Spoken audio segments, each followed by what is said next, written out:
Hello and வணக்கம் darlings. எப்படி இருக்கீங்க எல்லாரும்? நல்லா இருக்கீங்களா? நானும் ரொம்ப நல்லா இருக்கேன். ஐ நோ இந்த ஸ்டோரியோட டிலேயில் தான் அப்லோட் பண்ணிகிட்ருக்கேன்ட்டு. I'm very sorry. சில டெக்னிக்கல் டிஃபிகல்ட்டிஸ்னால, ஆல்சோ என்னோடய ஸ்கெடியூல் ரொம்ப டைட்டாக இருந்ததுனால என்னால் ஸ்டோரி போஸ்ட் பண்ண முடியல. அப்போ நீங்கள் ப்ரீவியஸ் ஸ்டோரிஸ் எல்லாம் கேட்டு தூங்குவீங்கன்னு எக்ஸ்பெக்ட் பண்ணேன்.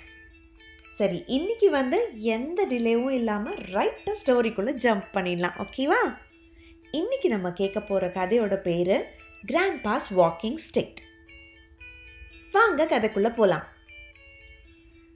இந்த கதையில் ஜாரான்னு ஒரு குட்டி பாப்பா இருந்தா. அந்த குட்டி பாப்பா அவங்க தாத்தா பாட்டி கிட்ட தான் வளர்ந்தாளாம். அவள் சின்ன குழந்தையா இருக்கிறதுலேருந்து அவங்க தாத்தா பாட்டி தான் அவளுக்கு எல்லாமே பண்ணி விடுவாங்களாம்.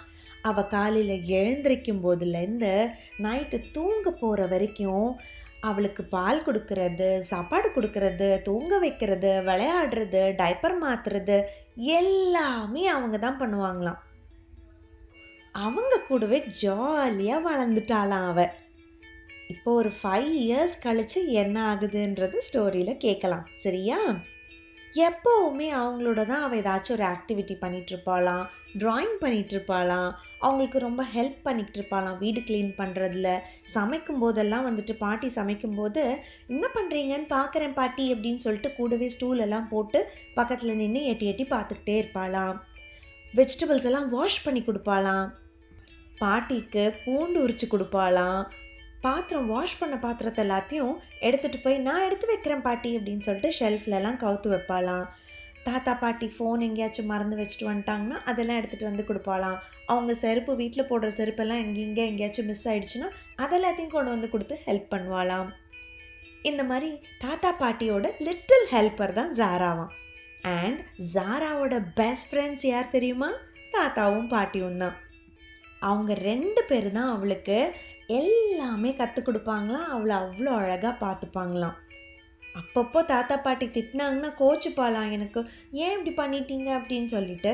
ஆனால் அதுக்கப்புறம் சாரி தாத்தா, நான் தானே தப்பு பண்ணேன், இட்ஸ் ஓகே, நான் கோச்சிக்க மாட்டேன் உங்கள் மேலே அப்படின்னு சொல்லிட்டு திரும்ப போய் தாத்தாக்கு சாரி கேட்டு ஹக்கி பண்ணிட்டு அவங்க கூடவே படுத்து தூங்கிடுவாளாம். தாத்தா பாட்டி எப்போவுமே அவங்க ஈவினிங்ஸில் வாக்கிங் போகிறது ஒரு ஹேபிட்டாக இருந்துட்டு இருந்துச்சான். ஜாரா குட்டி வந்ததுக்கப்புறம் அவளையும் தூக்கிட்டு வாக்கிங் போயிடுவாங்களாம். சில வாட்டி ஸ்ட்ராலரில் வச்சு தள்ளிட்டு போவாங்களாம், சில வாட்டி தாத்தா கையில் தூக்கி வச்சுக்கிட்டே போயிடுவாராம். எவ்வளோ தூரம்னாலும் அவளை தூக்கி வச்சுக்கிட்டே நடப்பாராம் தாத்தா. அப்படியே வழியில் எங்கேயாச்சும் பார்க் இருந்துச்சுன்னா பார்க்கில் கூட்டிகிட்டு போய் பார்க்கில் அவளோட விளையாடிட்டு ஜாலியாக டைம் ஸ்பெண்ட் பண்ணிவிட்டு 3 பேரும் வீட்டுக்கு திரும்ப வருவாங்களாம். ஜாரா குட்டி பாப்பாலேருந்து இதே தான் எவ்ரிடே அவங்க ஃபாலோ பண்ணுவாங்களாம். இப்போ ஜாராவுக்கு 5 இயர்ஸாம். இப்பயும் டெய்லி ஈவினிங் இவங்க வாக்கிங் போவாங்களாம். ஆனால் தாத்தாக்கும் பாட்டிக்கும் முன்னே இருந்ததை விட இப்போ நல்லா வயசாயிடுச்சு. தாத்தா பாட்டியோட வாக்கிங் பட்டியும் ஜாரா தானா. தாத்தாவுக்கு இப்போ ரொம்ப வயசாயிட்டதுனால தாத்தா ஸ்டிக்கு வச்சு தான் நடக்க ஆரம்பிச்சிருக்காராம். இப்போது ஸ்டிக் இல்லாமல் தாத்தாவுக்கு ப்ராப்பராக நடக்க முடியாதான், ரொம்ப ஏஜ் ஆயிடுச்சுன்றதுனால. இந்த ஜாரா குட்டி ரொம்ப துருன்னு இருப்பாளாம். ஸ்டிக்கர்ஸ்லாம் செவுத்துலலாம் ஒட்டி வச்சுருவாளாம். பென்சில் பென் எடுத்து தாத்தாவோட நோட்ஸ்லலாம் கிறுக்கி வச்சுருவாளாம்.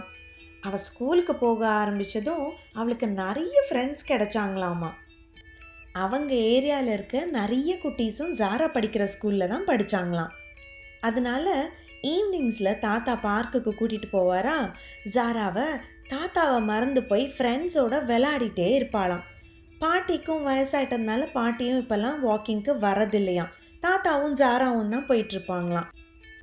ஜாராவுக்கு ஸ்கூலுக்கு போகிறது ரொம்ப பிடிச்சிருந்துதான். அங்கே ஆக்டிவிட்டீஸ், ஃப்ரெண்ட்ஸ், டீச்சர்ஸ் எல்லாருமே ரொம்ப பிடிச்சி போயிட்டாங்களாம். அவளுக்கு ஒரே ஆக்கியபைடாக ஹாப்பியாக போயிட்டு இருந்துச்சான் டே ஃபுல்லாக. ஆனால் தாத்தாவுக்கும் பாட்டிக்கும் ஜாரா கூடவே இருந்து இத்தனை வருஷமாக இப்போ ஜாரா ஸ்கூலுக்கு போனோடனே அவங்களுக்கு வீட்டில் ரொம்ப போர் அடிக்க ஆரம்பிச்சிருச்சான். ஜாராவை ரொம்ப மிஸ் பண்ண ஆரம்பிச்சிட்டாங்களாம். அதனால் ஈவினிங் ஆனால் கண்டிப்பாக தாத்தா ஜாராவோட டைம் ஸ்பெண்ட் பண்ணுவாராம். ஜாரா தான் தாத்தாவோட லிட்டில் ஹெல்ப்பர்ல. இப்போது ஜாரா இல்லாமல் அவருக்கு வீட்டில் டைம் பாஸும் ஆகிறது இல்லையா, ஹெல்ப் பண்ணுறதுக்கும் ஆள் இல்லையாம்.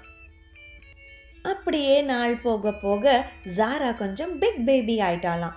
8 இயர்ஸ் ஓல்டு இப்போ. அப்போவும் தாத்தா தான் அவளோட பெஸ்ட் பட்டியாம்மா. பொறுமையாக 2 பேரும் பார்க்குக்கு டெய்லி போயிட்டு வருவாங்களாம். ஒன்றா டைம் ஸ்பெண்ட் பண்ணுவாங்களாம். அப்புறம் வீட்டுக்கு வந்ததும் டின்னர் டைம் ஆகிடும். சாப்பாடு சாப்பிட்டுட்டு படுத்து தூங்கிடுவாளாம். மார்னிங் எழுந்ததும் ஸ்கூலுக்கு ரெடியாகி கிளம்பிடுவாளாம். தாத்தாவுக்கும் 8 இயர்ஸ் அதிகமாகிடுச்சுல. ஜாரா 0லேருந்து 8 இயர்ஸ் ஆகிட்டா. ஸோ தாத்தாவும் இன்னும் 8 இயர்ஸ் எக்ஸ்ட்ரா ஆகிடுச்சு இல்லையா. அவர் இன்னும் ஸ்லோவாகிடுச்சான் அவரோட வாக்கிங் டைம் எல்லாமே. அந்த வாக்கிங் ஸ்டிக் வச்சு தான் நடப்பாருன்னு சொல்லியிருக்கேன் இல்லையா. அது அதை வச்சுக்கிட்டும் அவரால் ஸ்லோவாக தான் நடக்க முடியுமா. டக் டக் டக் அப்படின்னு அந்த ஸ்டிக்கு கிரவுண்டில் படுற சவுண்டை வச்சே ஜாரா கண்டுபிடிச்சிருவாளாம் தாத்தா நடந்து வராரு அப்படின்ட்டு. ஒரு டியூஸ்டே அன்னைக்கு ஜாரா ரொம்ப எக்ஸைட்டடாக இருந்தாளாம். ஏன்னா ஜாராவோட ஃப்ரெண்ட் ஒருத்தன் புது ரிமோட் கார் டாய் வாங்கியிருந்தானா. அந்த டாய் ஜாரா காட்டுறதுக்காக பார்க் இன்றைக்கி நான் எடுத்துகிட்டு வரேன் எங்கள் அம்மா கிட்ட பெர்மிஷன் கேட்டு அப்படின்னு சொல்லியிருந்தானா. அவங்க அம்மாவும் பெர்மிஷன் கொடுத்தாங்களாம். ஆனால் ஒன்லி 20 மினிட்ஸ் தான் நீ பார்க்கெல்லாம் எடுத்துகிட்டு போனோம், இது வெளியிலலாம் வச்சு விளாடுற டாய் இல்லை அப்படின்னு சொல்லி அவங்க அம்மா சொல்லிட்டு தான் அவன் சொன்னானா. அதனால் ஜாரா நீ சீக்கிரமாக 5 o'clockெல்லாம் அங்கே வந்துரு, நான் 5:20க்கெல்லாம் அதை எடுத்துகிட்டு வீட்டுக்கு கிளம்பிடுவேன், அம்மா ஸ்ட்ரிக்டாக 20 மினிட்ஸ் தான் எனக்கு பெர்மிஷன் கொடுத்துருக்காங்க அப்படின்னு சொல்லி அவன் சொல்லியிருந்தானா. அதனால ஜாராவும் தாத்தா கிட்ட சொல்லியிருந்தாளாம், தாத்தா இன்றைக்கி நம்ம சீக்கிரமாக போகிறோம், என் ஃப்ரெண்டு ரிமோட் கண்ட்ரோல் டாய் எடுத்துகிட்டு வரேன்னு சொல்லியிருக்கான், நான் அதை போய் பார்த்தே ஆகணும், ரொம்ப எக்ஸைட்டடாக இருக்கேன் தாத்தா, வாங்க சீக்கிரமாக போகலாம், வாங்க சீக்கிரமாக போகலாம் சொல்லிக்கிட்டே இருந்தாளாம். 5 o'clock ஆச்சாங்க. தாத்தா டைம் ஆயிடுச்சு, வாங்க போகலாம் வாங்க போகலாம் அப்படின்னு சொல்லிட்டு டோர்கிட்டே நின்று கத்திக்கிட்டே இருந்தாளாம். தாத்தாவும் ஜாராக்காக கொஞ்சம் வேகமாக நடக்க ட்ரை பண்ணிக்கிட்டே இருந்தாராம். ஆனால் தாத்தா தேடிக்கிட்டே இருந்தாராம். அவரோட ஸ்டிக்கை எங்கேயுமே காணோமா.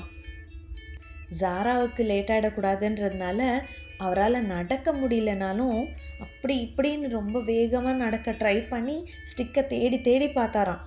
எங்கேயுமே ஸ்டிக்கு கிடைக்கலையாம். அவரால் அதுக்கு மேலே வேகமாக நடக்கவே முடியலையாம்.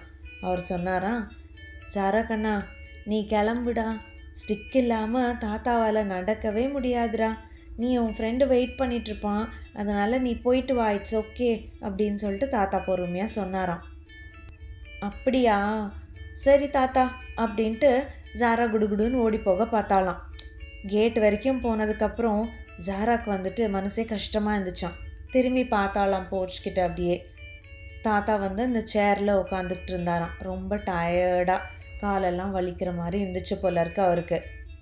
ஜாரா போய் யோசிச்சு பார்த்தாலாம், தாத்தா தானே என்னை எப்போ பாரு ஷோல்டரில் தூக்கி வச்சுக்கிட்டு எப்போவுமே அவர் என்னை கூட்டிகிட்டு வாக்கிங் போவார், ஒரு நாள் கூட அவர் என்னை விட்டுட்டு போனதே இல்லை, அவரால் முடியாதப்போ நான் மட்டும் அவரை விட்டுட்டு போனால் எப்படி அப்படின்னு சொல்லிட்டு யோசிச்சாலாம்.